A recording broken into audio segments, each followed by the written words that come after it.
Chapter 12, Predator Becomes Prey. Kyon's first-person point of view.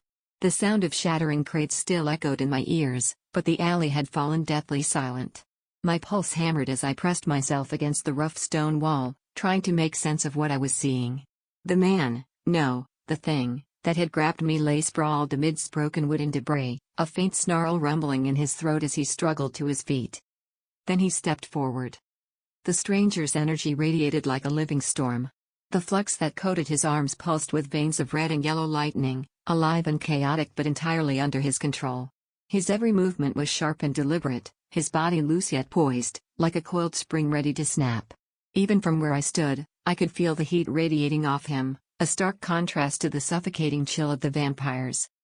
The man finally rose from the wreckage, his face twisted in rage.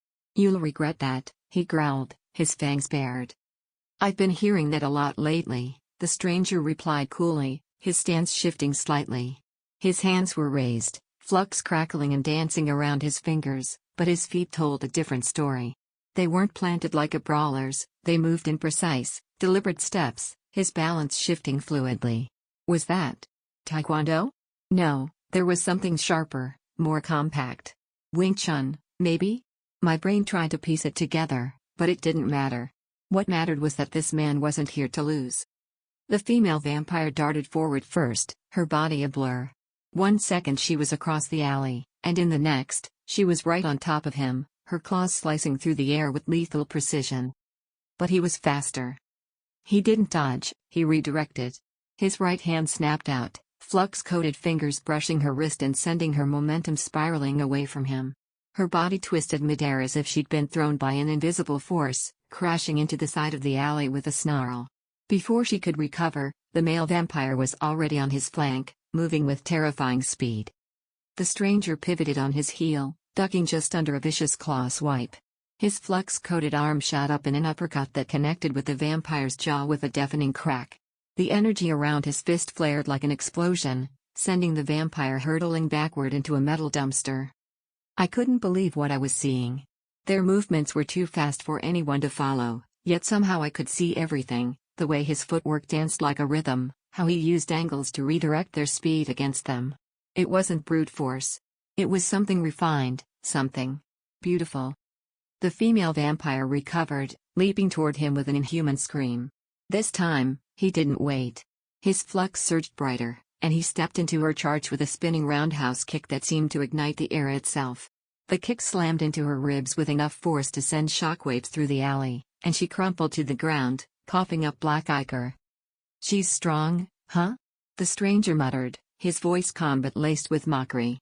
"You should really coordinate better." The male vampire appeared behind him in a flash, faster than even I could track. He didn't turn, he didn't need to. His elbow shot backward, flux sparking like a thunderclap as it collided with the vampire's chest. The force sent him skidding back, but the stranger followed, closing the distance with a burst of speed that made even the vampires look sluggish. He struck with precision. His fists moved like pistons, each punch a blur of red and yellow light. A straight punch to the sternum. A hook to the temple. A knee driving into the vampire's stomach. Every blow landed with an impact that echoed through the alley, his flux burning against their flesh like acid. The female vampire lunged again, claws extended toward his throat.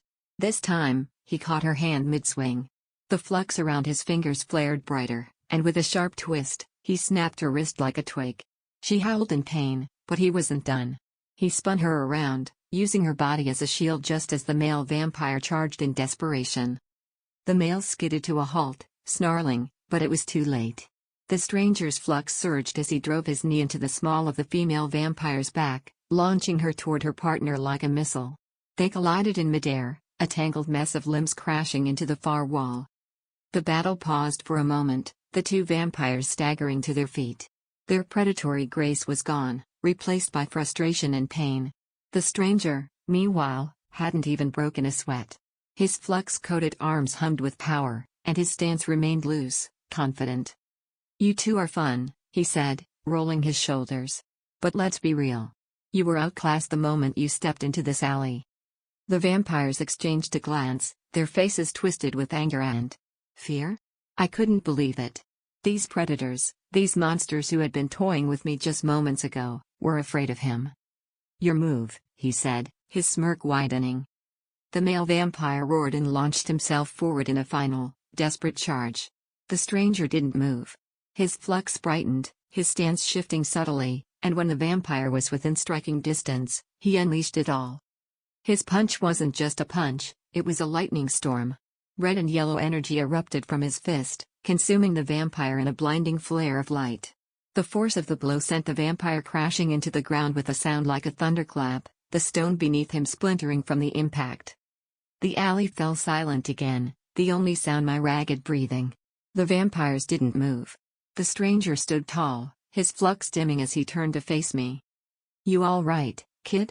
he asked, his voice as calm as if he hadn't just dismantled 2 monsters in less than a minute. I couldn't answer. My legs were shaking, and my chest felt tight, but I couldn't take my eyes off him. Who the hell was this guy?